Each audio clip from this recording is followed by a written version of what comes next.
Hi guys! Welcome to my channel. So, ito na naman si Irish at gagawa tayo ng review. Pasensya na po sa aking hair. Katatapos ko lang maligo.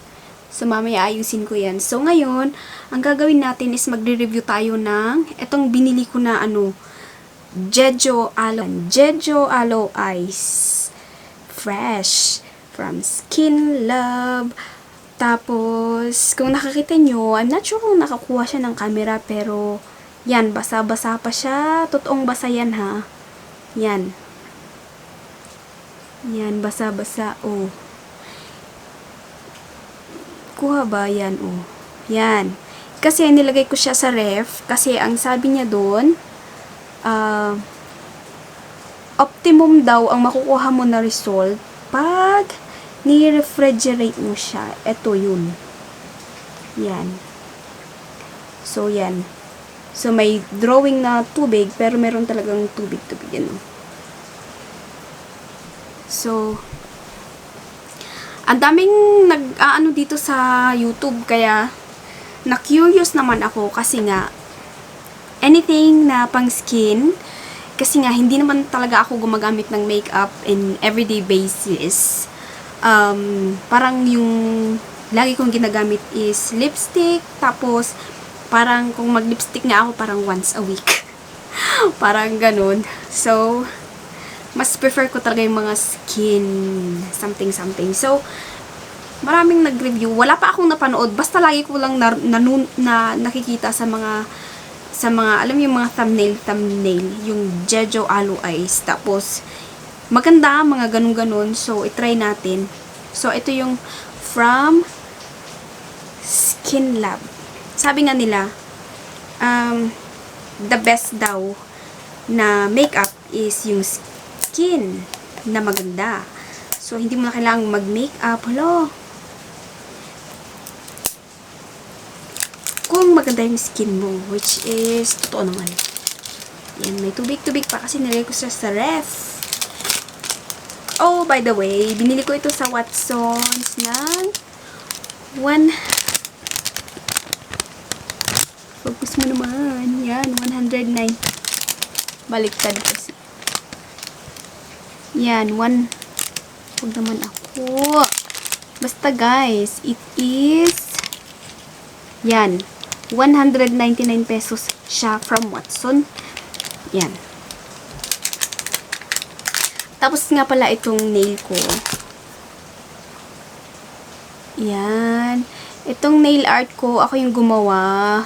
Kung gusto nyong makita yung kanyang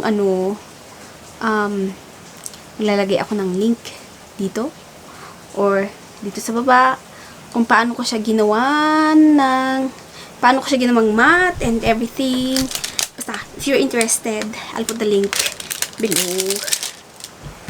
Tapos ito, galing natin yan. Diretso natin sa basurahan kasi. Kung minsan nakakalimutan ko. Okay. So, yan siya. 2022 pa siya mag-expire.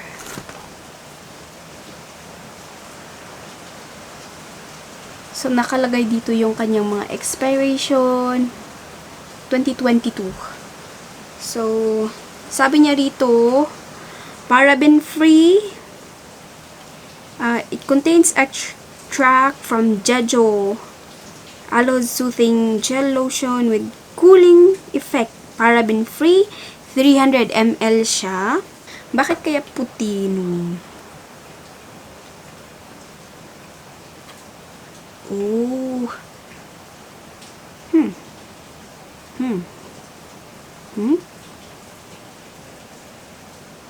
Para siyang yogurt. Yogurt or ano pa ba? Ito yung consistency. Hindi ko alam kung nasasabi nyo na ba kung ano yung feel niya. Ito naman yung sa Lux Organics na ganito lang. Ito sa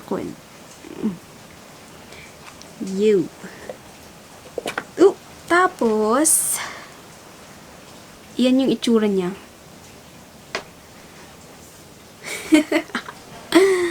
Lagyan natin sa aking face. Malamig. Nakakaliit ito ng pores. Pag ganitong malamig, nakaka-relax. Parang gusto kong damihan. Siyempre, nalagay sa ref, di ba? At saka kasi, guys, yung skin ko kasi is dry. So, nakaka-relax siya kasi nga tawag dito, malamig siya sa skin. Lalo na kasi nilagay ko siya sa ref. Feeling ko para siyang yung mask. Yung nakalagay dun sa mask.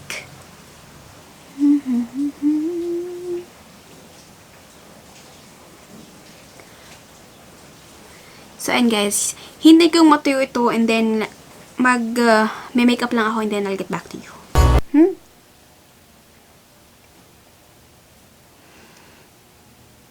Nakikita nyo ba? Dumidikit yung kamay ko dito sa sa face ko pag ginaganyan ko siya. So, pwede siyang hindi siya pwedeng ang tawag dito, hindi siya pwedeng yun lang ang gamitin mo. So, kailangan mo siyang para hindi dumikit yung mga tawag dito, mga alikabok, ganyan. Mas maganda kung itap mo siya ng powder. Yan, tulad yan. Mas maganda kung lagyan mo siya ng powder para hindi dumikit yung mga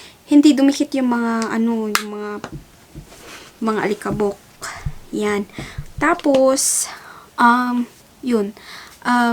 Maganda na tawag dito. Gumamit ka na ng powder pag hindi siya complete na makeup ang gagawin mo. So, para sa akin na nag-moisturizer lang, I think hindi ito pwede sa akin na ito lang. Kailangan gumamit ako ng powder on top of it. Kasi pag ito yung ginagamit ko, pag ito, pwedeng ito lang yung ginagamit ko and then okay na ako dyan.